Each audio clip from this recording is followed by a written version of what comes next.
J'aimerais vous dire ce soir, c'est que Dieu est capable de nous laisser, non pas des chances, mais des dispensations, c'est-à-dire des moyens que Dieu a choisis pour nous extraire de sa colère à lui.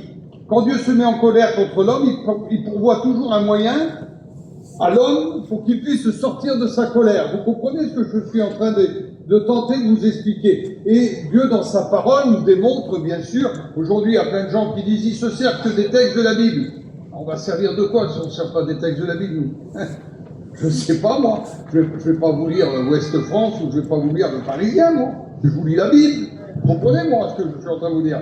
Oui, mais il ne parle que des textes de la Bible. Et maintenant, on parle de la parole de Dieu. Et quand je parle de la parole de Dieu, je ne me trompe pas. Je ne veux pas me tromper ce soir. Alors, je vais vous donner ce texte, hein, Évangile, excusez-moi, premier épître aux Corinthiens, chapitre 15 et verset 20. On va commencer au verset 20, sinon c'est trop long à lire, mais j'aimerais le lire avec vous. Mais maintenant, Christ est ressuscité des morts et il est le prémice de ceux qui sont morts. Car puisque la mort est venue par un homme, et aussi par un homme est venue la résurrection des morts, comme tous meurent en Adam, de même aussi tous reviendront en Christ, mais chacun en son rang. Gloire à Dieu. Je ne serai pas avec lui là. Oh là là, je vais être à mon rang, puis lui à son rang. C'est ça Non, je ne crois pas que c'est ça. Hein. Chacun à son rang. Quelle beauté. Écoutez ce qu'il est dit. Et comme tous meurent en Adam, de même aussi nous reviendrons en Christ. Mais chacun en son rang, Christ comme prémisse, puis ceux qui appartiennent à Christ, lors de son avènement, ensuite viendra la fin. Quand il remettra le royaume à celui qui est Dieu et Père, après avoir détruit toute domination, toute autorité et toute puissance, car il faut qu'il règne jusqu'à ce qu'il ait mis tous les ennemis sous ses pieds. Le dernier ennemi qui sera détruit, c'est la mort. Dieu, en effet, a tout mis sous ses pieds, mais lorsqu'il dit que tout lui a été soumis, il est évident que celui qui a soumis toutes choses est excepté, forcément. Et lorsque toutes choses lui auront été soumises, alors le Fils lui-même sera soumis à celui qui lui a soumis toutes choses, afin que Dieu soit tout en tout. Amen. Amen.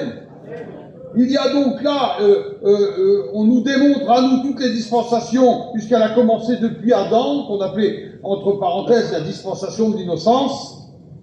Là, je vais fermer ça, parce que mes notes à moi, elles ne sont pas bonnes des fois. Et des fois, le diable, il lit dans mes notes. Je ne veux pas qu'il lit dans mes notes. Vous comprenez qu'Adam était la première dispensation. Sous la vie de Adam est né innocent. Et lorsque Adam a été créé innocent, il est venu dans une naissance innocemment, il était innocent, il n'avait pas la connaissance du bien ni du mal, il connaissait en partie le bien parce qu'il était en relation directe avec, mais il ne connaissait pas le mal. Et puis Adam était plongé dans un profond sommeil. Parce qu'il a regardé, en donnant le nom à toutes les créatures, il n'a pas trouvé sa compagne, sa semblable, et Dieu de tout temps avait dit, depuis les jours précédents, il est bon, il est bon, il est bon, il y a un soir, un matin, il est bon, mais là, ce jour-là, Dieu dit, il n'est pas bon. Pour la première fois, dans le langage de Dieu, il existe ce mot, il n'est pas bon. Pour l'homme, il demeure seul. Alors Dieu plonge Adam dans un profond sommeil, il ouvre son côté, il lui extrait une côte, et de cette côte, il va avoir une femme, qu'on va appeler Ève. Ça sera sa compagne. Fermez les oreilles, les plus anciens, là. Il n'y avait pas une fille comme ça. Elle n'était pas comparable. Vous savez pourquoi elle n'était pas comparable? Parce qu'elle était la seule. Mais pas plus belle fille au monde. On ne peut pas trouver plus beau. Je m'excuse, à Brétigny, dans les alentours, il n'y a pas une fille qui ressemble à elle, comprenez-moi. Elle était merveilleuse, magnifique, pas de comparaison. Qu'est-ce que c'est beau. Pas de jalousie, pas de belle-mère, pas de beau-père, pas de parlement. Il est beau, lui, là. Elle est belle, ta mère. Et toi, ta mère, à toi. Regarde le nez qu'elle a. Il n'y avait pas de ça. Ça n'existait pas. Pas de parlement. Ève, elle n'a qu'un prince, c'est son Adam. Adam, il n'a qu'une princesse, c'est sa Ève. Elle est sortie de son côté. L'ancien disait Paillon, près de son cœur pour être aimé, sous son bras pour être protégé. Ah, Ève, c'était sa compagne. Alors Dieu donne un ordre à ce petit couple-là. Tu vas te mettre dans le jardin. Tu vas le cultiver et tu vas le garder. Le garder de quoi? Jeune serviteur de Dieu. Le garder de quoi, Samy? Le garder de quoi? Il n'y a pas de mal. Dieu savait. Et donc le trouble va venir. Un arbre était au milieu du jardin. Sur cet arbre, un animal bizarre. Il vient chuchoter quelque chose à la femme. Il vient lui dire, si tu m'écoutes, Dieu a-t-il réellement dit, si tu m'écoutes à moi, tes yeux vont s'ouvrir. Tu vas devenir semblable à un Dieu. Et elle écoute. Et ses yeux s'ouvrent. Elle offre le fruit à son mari, nous plongeant à nous, celle qui est sortie du côté d'Adam dans le jardin d'Éden. Elle nous a plongés à nous vers la mort, vers ce qu'on appelle le péché, la décadence. Et Adam n'est pas resté longtemps sous cette dispensation qu'on appelle l'innocence. Elle n'a vraiment pas duré longtemps, cette dispensation. Très peu de temps. Et à partir de là, l'homme a été doté d'une conscience. On sort de l'innocence, on arrive dans une conscience. La conscience, c'est quoi? C'est cette petite voix. Pour les petits, ça serait facile à expliquer. Je leur expliquerai l'histoire de Pinocchio avec ce qu'il y a sur son épaule, qui lui rappelle toujours qu'il doit faire le bien ou ce qui fait le mal, ce qu'on appelle la conscience. La conscience, c'est ce qui rappelle des fois un petit garçon qui a 2 ans, qui met une claque à sa petite sœur, ou il a 3 ans, il met une claque à sa petite sœur, et tu l'appelles, hé petit! Il se cache dans un coin. Pourquoi? Il est animé d'une conscience. La conscience, c'est ce qui nous rappelle qu'on n'est pas bien. Quand on a fait le mal, on n'est pas bien. Il y a quelque chose qui nous accuse. Ça s'appelle la conscience ou l'âme, qui est capable de rappeler à l'homme sa position, qui est capable de dire à une femme, lorsqu'elle pense le bien ou lorsqu'elle pense le mal, lorsqu'elle fait le bien ou lorsqu'elle fait le mal, elle le dit à un jeune homme, elle le dit à une jeune fille, elle le dit à une vieillard. Tout homme, toute femme, tout être humain sur la terre est doté de ce qu'on appelle une conscience. Et Dieu va travailler avec cette période de conscience pendant un temps qu'on va appeler la dispensation de la conscience. L'homme est animé de quelque chose qu'il reprend, pas un chien, pas un cheval, pas un animal. Seul l'homme est doté d'une conscience qui lui rappelle lorsqu'il fait le bien et qui lui dit lorsqu'il fait le mal. Parce que Dieu a pourvu dans cette dispensation de prévenir l'homme. La dispensation qui arrive n'annule pas celle qui était auparavant. Bien sûr que je crois en l'innocence. Bien sûr que je crois que des hommes et des femmes peuvent agir dans leur vie parfois dans une façon innocente. Bien sûr que je crois ça. Mais Dieu a mis dans le cœur de l'homme la pensée d'éternité et en même temps une conscience qui lui dit quand il fait le mal et qui lui rappelle qu'au-dessus de lui, il y a un Dieu qui est capable de lui parler, qui est capable de le soutenir, qui est capable de le consoler, de le rappeler, de l'attirer à lui, par un mot, par un homme, par un témoignage, par un chant, par une prédication. Je vous assure que je suis fatigué des prédications. Aujourd'hui, ce que je voudrais au milieu de nous, c'est des messages, pas des prédications. Parce qu'aujourd'hui, les plus jeunes d'entre nous ont des prédications merveilleuses. Je ne sais même pas où ils vont chercher ça tellement. Parfois, c'est joli, c'est intéressant. Puis il y a même parfois des choses qu'on n'a jamais entendues. Ben, je me méfie des fois quand on écoute des choses qu'on n'a jamais entendues. J'aimerais tant vous prêcher la femme courbée. L'homme malade au bord de la piscine. Qu'est-ce que c'est beau, le lépreux à Capernaum. Qu'est-ce que c'est beau. Mais je ne me lasse pas de ces prédications, car Dieu a tant aimé le monde qu'il a donné son Fils unique. Mais je ne peux pas me lasser de ça, moi. Mais l'homme doté de cette conscience, ça va durer un laps de temps qui va aller jusqu'à Noé. Noé étant capable de construire une arche au milieu du désert. Il va construire, mais dans cette dispensation de la conscience, il y a eu tout un tas d'hommes qui ont été relevés, repris dans leur conscience. Mais ça ne leur a pas empêché de continuer à pécher. La conscience serait-elle capable d'éliminer le péché? Non! Le péché était toujours là, et même dans le déluge de Noé. L'homme de Dieu nous disait souvent, le péché bon nageur, il nage toutes les nages. Il n'y a pas une nage qui l'embête. Et donc, quand l'arche de Noé avançait, le péché a nagé à la surface de l'eau. Il n'a pas été anéanti. Et Dieu, dans cette dispensation-là, va sauver 8 personnes. C'est pas énorme, 8 personnes. Noé, sa compagne, et ses enfants, et forcément ses belles-filles qui étaient là. 8 personnes, c'est pas un chiffre énorme, mais combien de personnes sont arrivées devant la porte fut fermée de l'arche, et ils ne pouvaient plus rentrer à l'intérieur. Ça sera terrible. Le jour où il y aura un moyen de salut, vous ne pouvez pas rentrer dans le salut. C'est terrible de savoir ça. Et si à l'époque c'était une porte, je peux dire matérialisée en bois, ou peu importe en quoi elle était, aujourd'hui la porte du salut s'appelle Jésus. Et sans passer par Jésus, il n'y a aucun moyen d'être sauvé. Ça serait embêtant d'arriver juste devant Jésus et de ne pas rentrer par Jésus, puisqu'il n'y a pas un autre nom qui était donné sur la terre par lequel nous puissions être sauvés. C'est Jésus. C'est lui la porte. c'était la porte au moment de l'arche, et dans toutes les dispensations, Jésus est omniprésent, là, il apparaît dans des endroits, plus ou moins, il faut le chercher, parfois c'est mystérieux, mais Jésus apparaît dans toutes les dispensations. Jésus est là. Dans l'innocence, il était là. Comment faire, Manix? Oui, Adam et Ève étaient innocents, leurs yeux se sont ouverts, excusez-moi du mot, ils se sont aperçus qu'ils étaient nus, leur nudité les dérangeait, ils ont essayé de se fabriquer quelque chose pour cacher leur nudité, cacher de qui? Ils étaient tous les deux tout seuls. Mais ils ont essayé de se cacher de leur nudité, ils ont fait ça avec des feuilles, les feuilles c'est éphémère, ça fane, ça tient pas. Et Dieu a pourvu, dans un sacrifice. Il a tué un animal innocent pour les couvrir. Enfin, il les a revêtus de quelque chose de solide, qui tient dans le temps, pas quelque chose d'éphémère. Jésus était déjà là dans l'idée du sacrifice parfait. Donc, on a cette dispensation d'innocence, on passe à la dispensation de la conscience, l'homme a une conscience, il est averti, il sait quand il fait le mal, et Dieu se repent en quelque sorte dans cette dispensation-là. Il y a, je peux dire, des centaines et des centaines de personnes qui vont mourir, qui vont périr, et Dieu se repent de ça. Comment ça se fait que j'ai fait mourir des gens pour sauver juste les 8 là? Les 8 ont obéi, mais il y en avait combien qui étaient dans l'innocence et tout ça pendant ce temps-là? Et Dieu se repent. Il va créer une nouvelle dispensation. Et je passe très vite. On rentre dans une troisième dispensation. La dispensation du royaume humain. Alors là, on a à chaque fois dans toutes les dispensations des hommes célèbres. On a vu Adam dans la première, on a vu Noé dans la seconde, et puis là on arrive avec un homme, Nimrod. Et puis il y a des garçons qui ne sont pas trop recommandables, tout ce qui se passe autour de lui n'est pas recommandable. On a l'apparition, excusez-moi, de la polygamie, on a l'apparition de la musique qui va conduire les hommes vers la folie, vers le dérèglement humain. Et puis il y en a un qui a une idée, il fait une tour lui. Et puis il veut aller jusqu'à Dieu lui avec ces tours-là. Et Dieu les voit bien en train d'essayer de travailler quelque chose. C'est un peu comme si moi sur ma Bible là, je verrais 3 tout petits nains là, essayer de construire quelque chose pour arriver à l'auteur de mes yeux. C'est inutile, mais qu'est-ce que tu es en train de faire? Et dans cette dispensation du royaume humain là, l'homme a besoin de les confondre. Et parfois nous sommes confondus nous. On fait des choses avec toute notre intelligence, toute notre intellectuel, tout notre ego.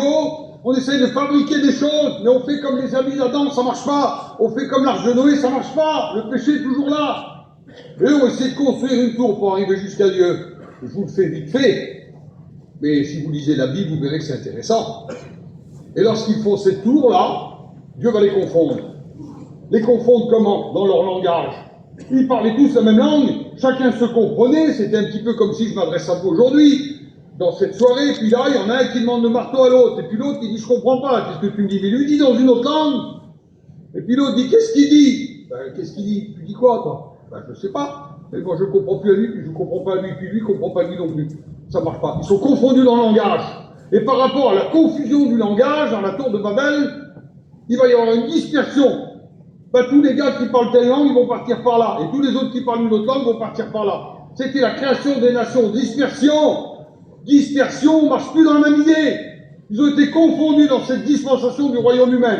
Et la dispensation du royaume humain, Dieu dit, le sang qui sera versé sera jugé par quelqu'un qui versera aussi son sang à lui. C'est-à-dire que c'est l'homme qui va se juger lui-même. Dieu essaie de trouver une solution. Vous allez dire, mais Dieu, il n'est pas plus intelligent que ça. Dieu cherche une solution pour sauver les hommes. De tout temps, le Créateur voulait rentrer en contact avec sa créature. Et il a toujours voulu que l'homme, ça marche. Donc il cherche des solutions dans des dispensations. Ben, il y aura une police, il y aura un juge, il y aura un jugement, il y aura une sentence, et la sentence, ben, il y aura la prison ou la mort. Voilà, c'est l'homme qui va juger à lui-même. Pas possible. L'homme serait-il capable de juger un autre homme? Eh ben oui. L'homme serait-il capable de faire couler le sang de celui-même qui a fait couler du sang? Oui, et Dieu donne cette idée. Ben, vous allez vous juger vous-même. Vous allez vous condamner vous-même, et vous allez vous tuer vous-même. Et puis Dieu, ça ne marche pas non plus, mes frères. C'est spécial ce que je dis là. Tony, ça ne marche pas. Pourquoi ça ne marche pas? Parce que l'homme est foncièrement vicieux. Et puis, la Bible nous enseigne que l'homme est méchant. Il est mauvais. Il est privé de la gloire de Dieu parce qu'il est pécheur. Et ça, il l'a hérité depuis la première dispensation dans l'innocence d'Adam et Ève. L'homme devient pécheur et ses yeux se tournent continuellement vers le mal, vers le mal, vers le mal. Et Dieu cherche des solutions. Et puis on arrive dans une nouvelle dispensation avec encore un homme célèbre. il s'appelle Abraham. Il est Chaldée là-bas. Et puis il reçoit un appel à 75 ans. 75 ans, c'est foutu! Alors tous les petits vieux me regardent de travers là. Alors, lève-toi, il vient de battre. 75 ans normalement. Bah oui, mais Dieu s'adresse aux hommes à 75 ans. Il s'adresse à Caleb à 80 ans. Il s'adresse à Abraham, il a 75 ans. Abraham, il est tranquille chez lui, il est riche, il a tout ce qu'il faut. C'est un homme qui a tout ce qu'il faut, il a des avantages. Il doit être bien loti, cet homme-là, il n'y a pas de souci. Et Dieu l'appelle, oui, quitte ta famille, hein, quitte ta patrie, hein, quitte ton pays. T'as du mal à partir de Brétigny. Il lui dit à lui, quitte ta famille, quitte tout. Tu pars dans le désert, l'entraînement dans le désert pour Abraham. L'entraînement dans le désert pour Moïse. L'entraînement dans le désert pour Néhémie. L'entraînement dans le désert pour David. L'entraînement dans le désert pour Jésus. Le désert, c'est un lieu où on se ressource. C'est un lieu où on réfléchit. Et Abraham va partir. Quitte ton pays, quitte ta patrie, quitte ta famille, quitte tout. Mais je vais où? Tu descends, tu vas là où je te dirai. Tu vas créer un peuple. C'est pas possible. Je vais te donner une promesse. Qu'est-ce que c'est beau la promesse? On l'appelle la dispensation de la promesse. Qu'est-ce que c'est beau quand on vit avec une promesse? Quelles sont les promesses que Dieu vous a faites, mes frères?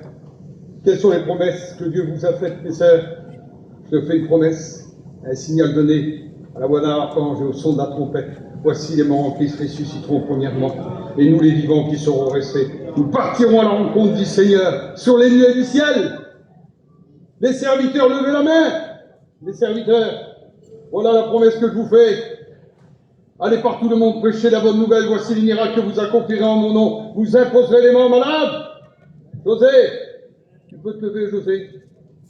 Excuse-moi, mon frère, mais je le fais parce que je sais ouvrir, moi. Tu peux lever ta main. Regardez la main de José. Elle n'est pas belle, ta main, José. Elle était capable de frapper, cette main-là. Elle était capable de juger quelqu'un, montrer du doigt comme ça. Elle était capable de faire... Elle a chourave, cette main-là. Elle a chourave. Elle a frappé. Elle a jugé. Elle a menacé. Est-ce qu'elle l'a fait, José? Voici les miracles que tu accompliras en mon nom. Un petit vient t'appeler une femme à 2 heures du matin. José, pasteur, tu veux poser les mains, mon petit, la 42 fièvre. Ta vilaine main, tu la poses sur la tête du petit. Et voici que la fièvre quitte instantanément le petit. Parce que Dieu se sert de ta vilaine main. Il le fait pour toi, il le fait pour tous ceux qui ont levé leurs mains tout à l'heure. Qu'est-ce que c'est beau! Cette vilaine main est capable de donner un prospectus. Cette vilaine main est capable d'attirer les gens. Capable de faire l'onction d'huile. Quelqu'un parmi vous est malade, qu'il appelle les anciens oindront d'huile au nom du Seigneur. Et s'il a commis quelques péchés, lui seront pardonnés.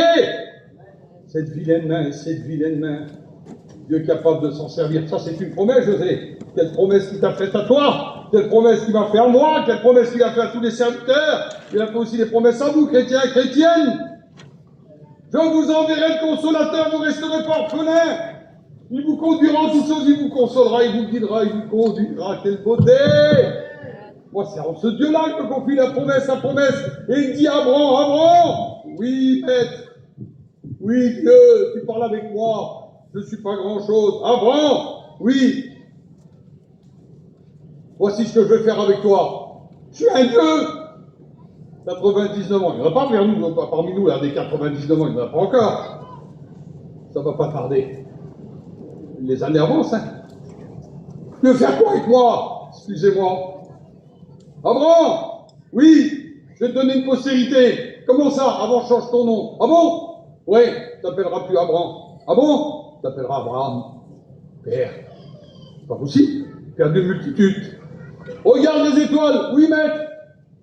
Quand tu es dans le désert, tu regardes que les étoiles. Tu n'as pas le temps de regarder la télé. Ce serait bon qu'on revienne dans le désert.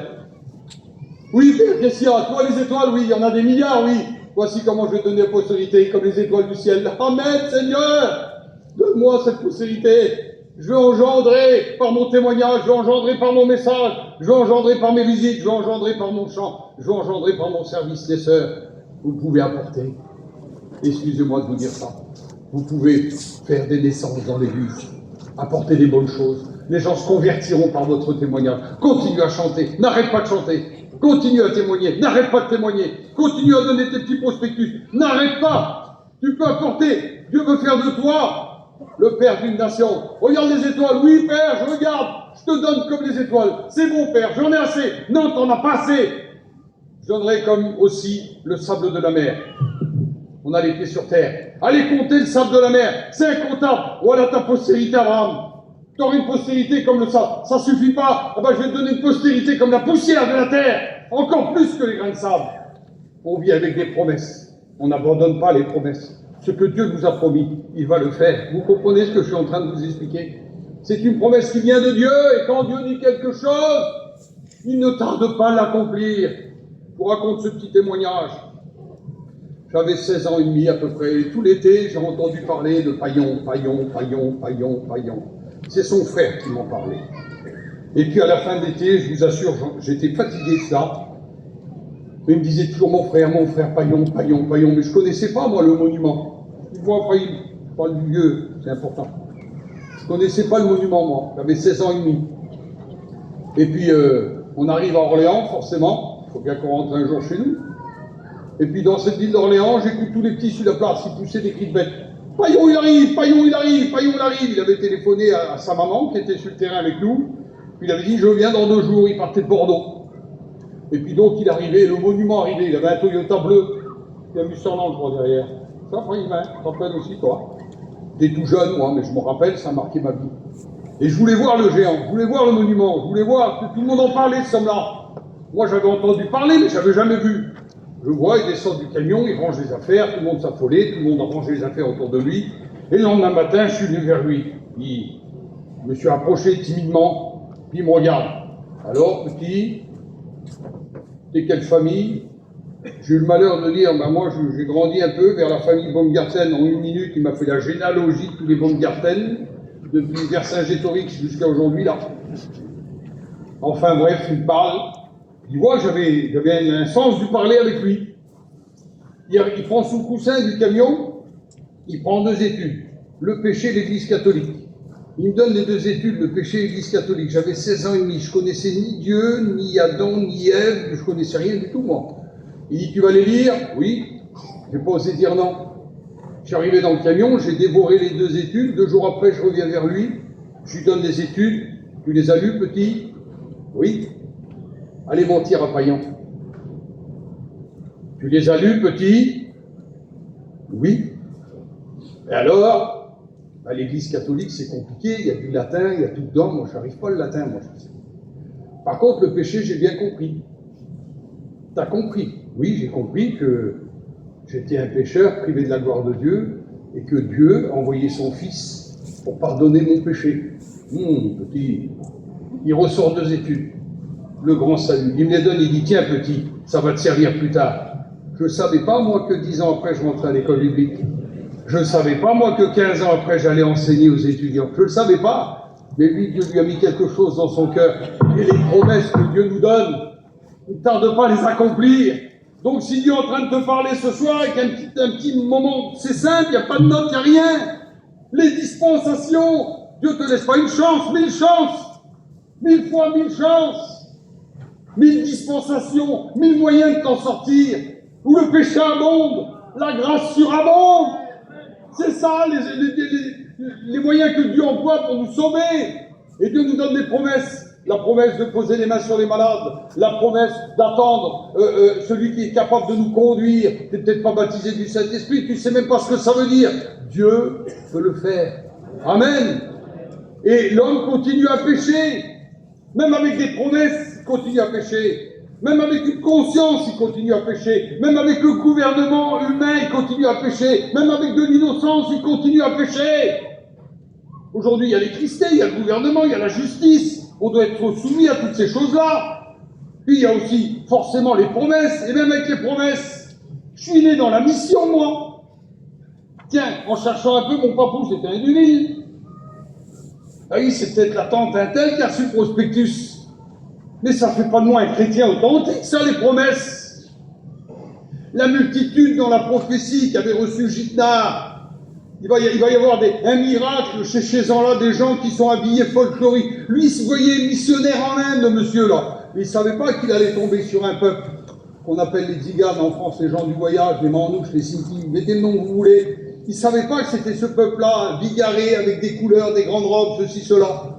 Et il s'est retrouvé confronté Et dans la confrontation entre la guérison divine de Zino et l'imposition des mains de Judas, il y avait tout un plan salutaire, Dieu avait pourvu, mais nous on ne le savait pas, on n'était pas là, ou ceux qui étaient là étaient très jeunes. Dieu a pourvu tous les moyens pour sauver tous les hommes. Mais nous, on ne prend pas garde aux promesses. Alors Dieu dit maintenant, je vais demander aussi quelque chose. Vous allez faire des sacrifices. Et on tombe encore dans une nouvelle dispensation. C'est pas possible, Dieu est gentil comme ça. Oui, Dieu est gentil comme ça.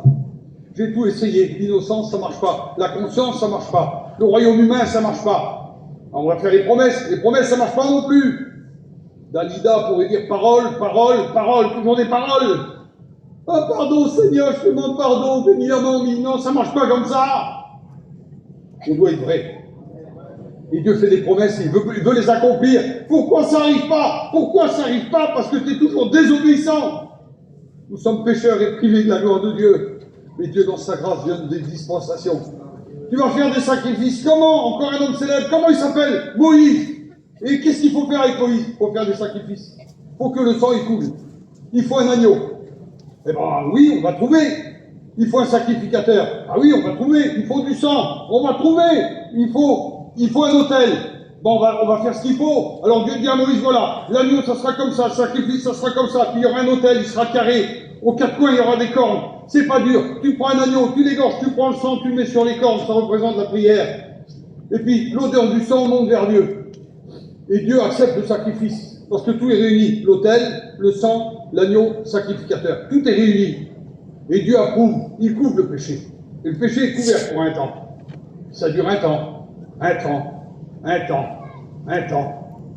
Et malgré tout cela, alors Dieu demande des choses. Tu vas me construire un lieu saint, un lieu très saint. On rentrera dans le lieu saint, dans le lieu saint. Il y aura un chandelier à 7 branches qui sera là. Il y aura l'autel des pains qui sera là. Il y aura le sacrificateur qui sera là. Il aura un diamant qui correspond aux 12 tribus d'Israël. Il aura sur les épaules des choses encore. Et puis plus loin, il y aura l'autel des parfums. Et tu verseras de l'huile parfumée dessus. Et ça montera vers Dieu. Après, il y aura un gros rideau épais. Tu enlèveras ce rideau. Et derrière ce rideau, il y aura ce qu'on appelle l'Arche d'Alliance. Et si tu ouvres l'Arche d'Alliance à l'intérieur, il y a les 4 des 10 commandements, il y a le bâton d'Aaron qui a refleuri, et il y a un pot de manne pour souvenir que je vous ai nourri dans le désert pendant 40 ans. Voici l'alliance que j'ai faite avec vous. Mais il faut toujours des sacrifices, des sacrifices, des sacrifices. Mais l'homme pêche toujours. Pourquoi on est dur comme ça? Mais qu'est-ce qui s'est passé? Pourquoi je suis toujours dur? Pourquoi ça marche pas? Un peu comme un père qui dit à son petit, mais mon petit, moi, tu sais que je t'aime, tu veux une auto, je vais te la prendre l'auto, mais il faudra rouler doucement. Mais roule vite, le petit. Je vais t'acheter autre chose, et puis, il faudra faire attention, il ne faudra pas abuser. Il abuse, le petit. Il se tourne toujours vers le mal, mais le père, il l'aime. Il veut que son petit soit bien, il veut que son petit soit heureux, il rentre des fois dans un engrenage. On est prêt à payer n'importe quoi à nos enfants, sous prétexte de l'amour. Dieu n'a pas d'amour, il est amour. Il est amour. Sa définition, son ADN, à lui, c'est l'amour. Il n'y a rien d'autre. Et l'amour a été manifesté, ce qu'on appelle l'amour fait chair, en son Fils Jésus-Christ. Dieu aime le Fils. Et l'idée d'une nouvelle dispensation, parce que la dispensation dans la loi, dans égorger en donnant des sacrifices, on pourrait égorger 1 milliard d'animaux. 1 milliard, 1 milliard, 1 milliard, 1 milliard. Ça ne marchera pas parce que l'homme est toujours tourné vers le mal, il recommence toujours. Toujours, toujours. Y aurait-il un moyen d'arrêter tout ça, mes frères? Vous le prêchez, je le sais. Y aurait-il un moyen d'enrayer toutes ces choses inutiles, tout ce sang versé inutile? Excusez-moi du détail, mais c'est des milliers de litres de sang qui ont coulé inutiles. C'est des milliers de vies animales qui ont été supprimées inutiles. Parce que l'homme recommençait toujours. Je crois qu'il y a Kippour, là, dans une semaine. Le Yom Kippour, on prenait un bélier, on le jetait dans le désert. Il y mourait, il était condamné à mourir. Et ça couvrait les péchés pour 1 an. Sauf qu'1 an après, on était obligé de recommencer. C'est d'ailleurs pour ça que Benjamin Netanyahou, il met la dose en ce moment. Et le 10, normalement, il va tout arrêter parce que le 11 et le 12, c'est ce qu'on appelle le Yom Kippour, le jour du grand pardon. Il recommencera le 13 ou le 14, hein. Ne vous inquiétez pas. Quand on est à vide de sang, on est à vide de sang. Mais c'est pour vous dire que l'homme continue à pécher. On recommence, on recommence. Et une voix s'est fait entendre dans le ciel. Un jour, j'ai écouté un prédicateur, quelle blague qu'il a dit ça. Prédicateur, vous savez ce qu'il a dit? Il a dit, Dieu, il ne savait pas alors. Pourquoi? Et il pose une question, qui enverrai-je? Vous croyez que Dieu ne sait pas? Mais la grâce. La grâce n'est valable que dans la bouche de celui qui est capable de l'accomplir. Et Jésus est venu, il a dit, je ne suis pas venu pour abolir la loi, mais je suis venu pour l'accomplir. Vous viendrez dans le quartier de Jérusalem, dans un endroit, on appelle encore un petit jardin, un petit endroit qui est là, et puis il y a un juif qui veut voir Jésus, lui. C'est plus fort que lui. Il veut le voir, je le vois devant moi avec ses gros yeux globuleux là. Il veut voir Jésus, lui. Seigneur, Jésus, quelle beauté. Il dit à Jésus, Jésus, qu'est-ce qu'il faut pour être sauvé? Qu'est-ce qu'il faut pour être sauvé? Ben écoute, mon gars, toi qui es là, il faut l'innocence, il faut la conscience, il faut le royaume humain, il faut la promesse, il faut la loi. Jésus lui dit pas ça. Il dit, mon gars, pour être sauvé, oui, il faut naître de nouveau. Hein? Un vieux, c'est bien connu, un vieux, il comprend rien. Bien sûr, c'est l'humour, mes gens. Je vais me faire tuer par tous les vieux à la fin. Tous devant avec leur béquille. Attends. Le vieux, il regarde Jésus, il dit, quoi? Qu'est-ce que tu dis? Est-ce que ça serait possible que moi, je redevienne comme un petit bébé? T'as rien compris, mon vieux? Il est écrit dans les livres anciens. Oui, nombre 10. Oui, ça me dit quelque chose, je comprends tout. Nombre 10, c'est quoi? C'est quelle histoire alors? Ben, c'est l'histoire des serpents. Les serpents brûlants sont sortis, ils ont mordu les gens, le venin est monté en eux, l'image du péché qui monte en nous. On va mourir, c'est sûr! Et puis Moïse a demandé une solution pour son peuple parce qu'il voyait mourir. Moïse a continuellement intercédé pour son peuple. Si je vous raconte de ce qui s'est passé dans l'Arche d'Alliance, Moïse se mettait en dessous des ailes des anges, aux ailes déployées, et il intercédait pour son peuple. Bénis-les, Éternel, bénis-les. Et là, il nous montre encore l'histoire de Moïse qui est en train d'intercéder. Son peuple est en train d'être mordu par des serpents brûlants. Ils vont mourir, c'est sûr. Certains ont perdu connaissance. Et Moïse demande une solution à Dieu. Dieu dit, tu vas te faire un serpent en airain.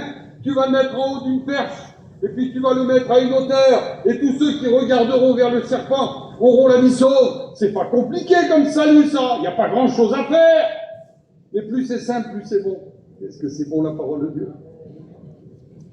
Et Moïse fait le serpent, ça demande du temps, il va ciseler, il va le mettre au haut d'une perche. Et puis des hommes vont peut-être sortir leurs femmes, leurs enfants, de la toile de tente, sort, regarde là-bas. Et quand ils regardent vers cette perche qui est élevée, ils regardent le serpent d'airain qui est enlevé. Vous savez, aujourd'hui dans nos pharmacies, on voit dans toutes les pharmacies, il y a l'image d'une croix avec un serpent autour. C'est l'image de l'antidote. Pour soigner une morsure de serpent, il faut l'antidote qui est fait à base de venin de serpent. C'est pour ça que Jésus, la Bible nous dit qu'il a porté tous nos péchés. Il a été fait péché, il n'a jamais péché, à seule fin de nous donner la solution à notre péché.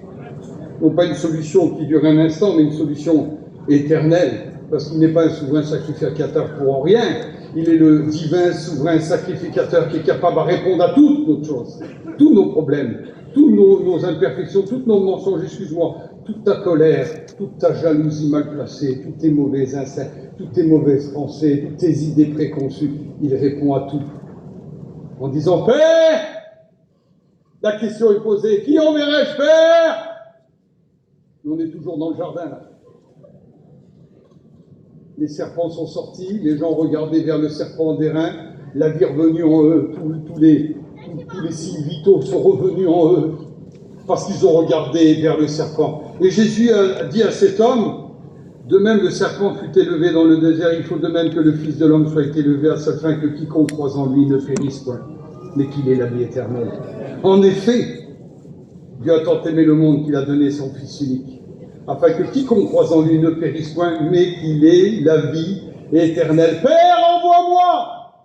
Jésus vient non pas avec une solution, c'est pas vrai. On ne vient pas nous prêcher ça.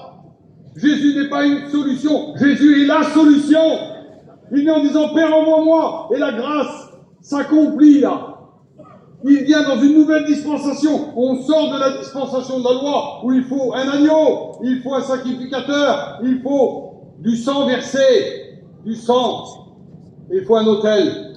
Lorsque Jésus arrive auprès de Beth Aram, qu'on appelle aussi Kasser Yaoud, le château des Juifs, passage des Juifs aussi, vous trouverez ça à la frontière, à 2 kilomètres de Jéricho, sur la route de la Jordanie.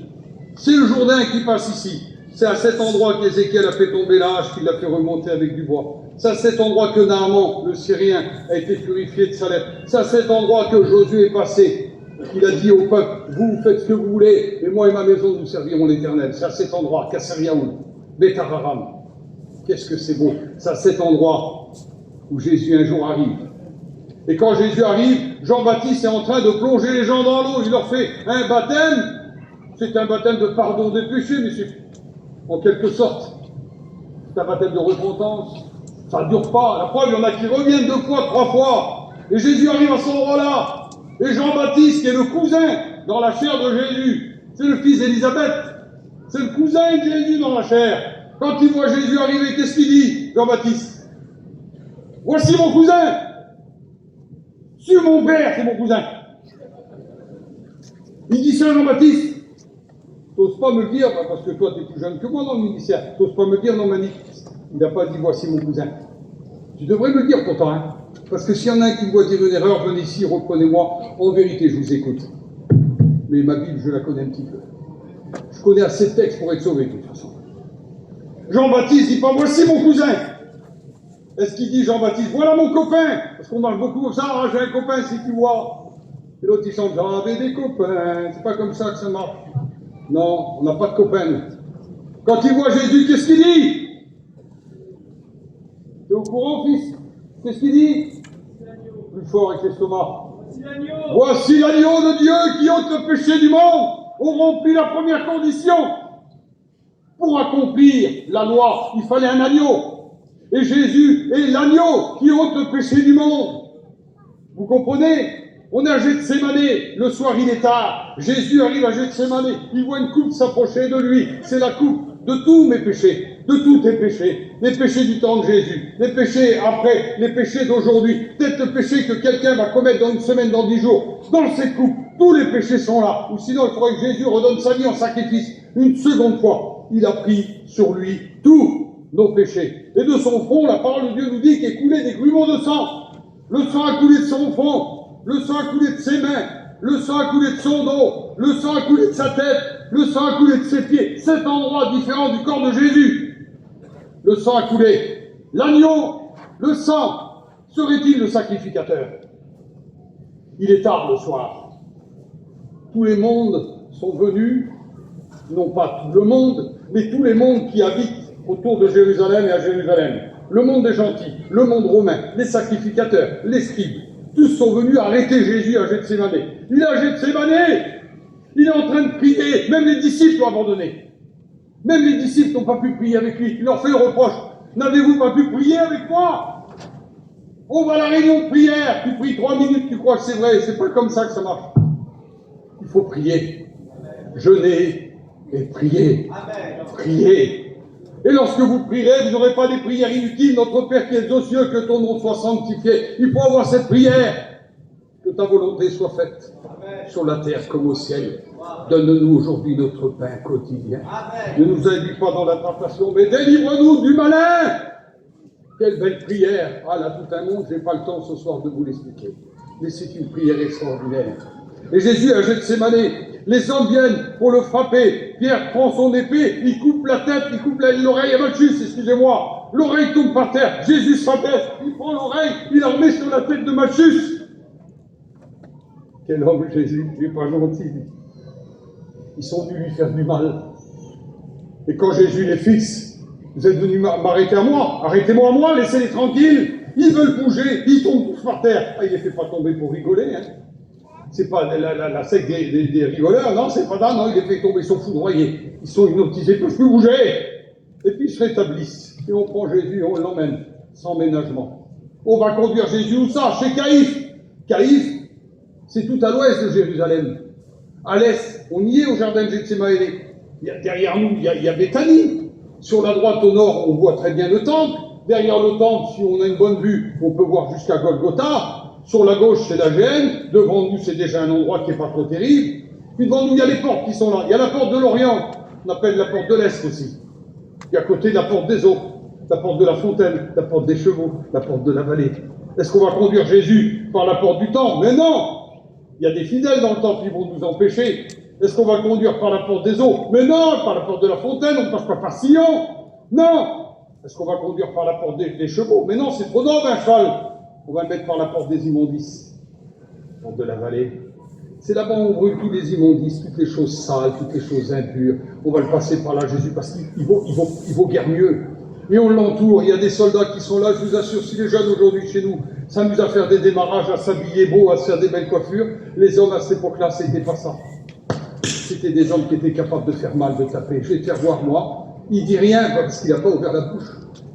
Parce que 700 ans avant, il y avait une prophétie qui disait, semblable à une brebis muette devant ceux qui l'attendent, il n'a pas ouvert la bouche. Pas un mot. Pas un mot. Moi, je me serais révolté. Je vous assure que le peu de sang qui m'aurait resté, il s'aurait pris. Tant pis, je sais que je vais à la mort. Mais lui, pas un mot. Pas un mot. Les anges les a retendus, l'épée à la main, prêts à faire feu. Un seul ange est capable de tuer 70 000 hommes. Un mot de Jésus, ils étaient tous décimés, les Romains, les scribes, les pharisiens. Il n'y avait plus rien. Un seul mot de Jésus, un seul regard, une seule pensée de Jésus. Jésus ne pense pas cela, la pensée du Seigneur. Il faut que je vienne, je ne suis pas venu pour abolir la loi, mais je suis venu pour l'accomplir. Et il y a l'agneau, le sang versé. Il faut que je devienne sacrificateur, mais comment va-t-il se produire? Ça va se produire, on conduit Jésus chez Caïphe. Caïphe, c'est le souverain sacrificateur de l'époque. Oh, il a un grand chapeau pointu, il habite dans une belle maison, un beau palais. Dans sa maison, il y a même des prisons, il y a des citernes. Pour accomplir le psaume 22, ils m'ont conduit vers une fosse profonde. On met Jésus en prison, et puis on le sort. Et sans ménagement, sans ménagement. Pourquoi? Pour moi. T'es jaloux, tu mets ton nom. Pour moi. Il n'a pas ouvert la bouche. Pas un mot lorsqu'il arrive devant Caïphe. Tu te dis le Fils de Dieu? Quel coffre. Il s'attendait que Jésus dise non, excuse-moi, vous avez entendu des voix. Jésus dit pas ça. Il dit oui, tu l'as dit. Oui. Et Caïphe déchire sa chemise, son habit sacerdotal, ce qui fait de lui un souverain sacrificateur. Et lorsqu'on déchire notre habit de souverain sacrificateur, ça veut dire qu'on s'en démunit et on passe la passation de pouvoir à celui qui est en face de nous. En faisant ça, Caïphe, il nomme Jésus souverain sacrificateur. Que c'est beau! Il est agneau, il le sang versé, souverain sacrificateur. Est-ce qu'il faut un autel? Est-ce qu'on peut trouver un autel? Il faut un autel pour faire le sacrifice. On prend Jésus, on l'emmène chez Anne, le beau-père de Caïphe. Anne ne trouve rien, on le ramène chez Caïphe, et Caïphe l'emmène chez Pilate. Quand il arrive chez Pilate, Pilate le regarde et dit, c'est quoi cette accusation? Qu'est-ce qu'il a fait cet homme-là? Lui là, il se prend pour Dieu. Pilate, il dit alors, son chef à Pilate, il s'appelle César. Lui, il dit que c'est le Fils de Dieu, mais mon chef à moi, il dit que c'est Dieu lui-même. Pilate, il est habitué à ça. Il dit, moi, je trouve rien d'injuste dans tout ça. D'ailleurs, il va se laver les mains. D'où l'expression, on se lave les mains. Vous comprenez ça? On prend Jésus, on l'emmène quand même au prétoire, on lui donne 39 coups de fouet, on le couronne d'une couronne d'épines, excusez-moi de l'expression, on lui enlève sa tunique. Il a revêtu en quelque sorte la tunique de souverain sacrificateur, mais elle n'est pas palpable, on ne peut pas la voir à l'œil nu. À la place sur la terre, on lui donne la nudité devant sa famille. Excusez-moi du terme, je suis obligé de vous le dire. Devant sa maman, devant ses sœurs, devant ses frères, devant ceux qui l'aimaient. Jésus est là, il est dévêtu. On lui met une toile de pourpre sur lui, tu te dis le roi des rois. On le fait sortir dehors, chargé d'une croix. On ne peut pas la porter longtemps. Parce qu'on sait très bien qu'à Gethsémane, déjà la horde du cœur a dû exploser, laissant sortir des grumeaux de sang de son front. Et Jésus est en train d'accomplir, je peux dire, ce chemin qu'on appelle le chemin le plus terrible. Il va passer devant la piscine où quelque temps auparavant, il a permis à un homme de se lever avec son lit. Il revoit les gens devant lui, les gens peut-être qu'il a guéris parce qu'il a fait beaucoup de choses, le Seigneur. Et ces gens-là ont changé de comportement. Comment on peut changer de comportement? Ces gens-là ont toujours dit, Seigneur, aide-moi, Seigneur, guéris-moi, Seigneur, fais-moi voir quelque chose, Seigneur, purifie-moi. Jésus gagnait beaucoup de temps, vous savez. Dans l'Ancien Testament, vous prenez le livre des Lévitique, chapitre 14, pour purifier un lépreux, ça durait une semaine. Il fallait mettre du sang sur le doigt, sur l'oreille, sur la bouche. C'était compliqué, il fallait qu'il se rase, il fallait qu'il se lave. Enfin, une semaine après, on recommençait. Jésus, quand un lépreux vient vers lui, pose sa main d'amour sur sa tête qui n'a jamais péché. Sa main d'amour qui n'a jamais péché. Fermez les oreilles, les anciens, les sœurs anciennes, les filles, si on a parmi nous des filles, quel copain Jésus, quel copain. Imaginez-vous Jésus à 16, 17 ans, 18 ans, quel copain. Les garçons, quel copain Jésus. Il n'a jamais dit une vilaine parole. Il n'a jamais jeté une pierre à quelqu'un. Il n'a jamais regardé une fille avec un regard bizarre. Jamais Jésus. Jamais il a dit un faux mot. Jamais il s'est mis en colère. Jamais. Quel ami, quel copain. Vous pouvez rouvrir les oreilles, les yeux. Jésus, quel homme. Quel homme, Jésus. Un homme terrible. Et ce Jésus-là, il est conduit à cet endroit-là, il doit accomplir ce qui doit être accompli. Portant la croix, il y a un homme qui passe par là, Simon, et puis sa vie ne va plus jamais être la même à partir du moment où il a croisé le chemin du Seigneur. Il revient des champs, il n'a rien demandé à personne, on lui charge la croix du Seigneur. Et il la prend, la croix du Seigneur, lui. Mais aujourd'hui, on ne peut plus prêcher la croix sans parler de cet homme-là, et on ne peut plus parler de cet homme-là sans parler de Jésus. Sa vie est liée avec Jésus. J'espère que vous avez fait la même rencontre. Qu'est-ce que c'est bon de rencontrer Jésus? Quels sont les gens je n'ai même pas posé la question, ceux qui ont rencontré Jésus? Levez la main, fort! Faites comme ça, là. Ouais, je vous dirais de faire cloche-pied, vous feriez cloche-pied. Soyez prudents avec ça. Je vais vous donner un ordre d'idée. Moi, je fais ça. Oui, j'ai rencontré Jésus. Et Jésus va être mené dans un endroit qu'on appelle Golgotha, on l'appelle Golgotha, le lieu du crâne. Il n'y a pas un autre endroit comme ça. Vous sortez de Jérusalem, vous faites 3 km, vous prenez la direction du nord, vous tombez sur cette colline. Elle est étrange, elle n'est pas comme les autres. C'est une colline normale. À la base de cette colline, on voit 2 yeux, comme les 2 yeux d'un crâne, en fin de compte. On voit le nez, on voit une bouche. C'est le lieu du crâne. Et des croix sont plantées là. On ne crucifie pas les gens dans la ville, on les met à l'extérieur de la ville. Et là, on les crucifie. Certains vont dire, j'ai entendu parler de ça, parce que les prédicateurs aujourd'hui, dans les réunions, ils prennent des grosses voix. Me tiens la peur. Mon copain, ça fait d'horreur comme histoire là. J'ai la main sous la poignée. Il tremble en plus pour dire ça. Mais mon frère, dis-nous que Jésus revient bientôt, on va se donner au Seigneur. Dis-nous, prépare-toi à la rencontre de ton Dieu. Tu as encore le temps, tu peux le faire ce soir. Pourquoi? Parce que Jésus n'est pas encore revenu. Donne ton cœur à Jésus, mon garçon. Fais pas la grosse voix. Fais monsieur à la grosse voix. Qu'est-ce que tu as à faire la grosse voix? Tu ne fais pas peur. J'ai peur du Seigneur. Et Jésus arrive à la croix. Il y en a qui ont dit, le Seigneur, il s'est combattu, il s'est débattu. Si le Seigneur serait débattu, mon bon sauveur. Il prenait, vous savez, les petits romains là. Astérix et Obélix, ça y est du tout. Mais oui, c'est Jésus. Vous savez ce qu'il a fait, Jésus? Il a donné ses mains d'amour. Il les a données. Prenez-les, il faut qu'ils soient crucifiés. Laissant le temps, je l'ai lu tout à l'heure dans le texte, laissant le temps à toutes les religions, toutes les dominations, toutes les choses étranges, toute ta colère, toute ta jalousie. Ma jalousie, c'est normal, je suis jaloux. Pourquoi t'es? On est jaloux de ce qu'on aime. C'est un proverbe français, ça, tête de fou. La jalousie, c'est pas ça.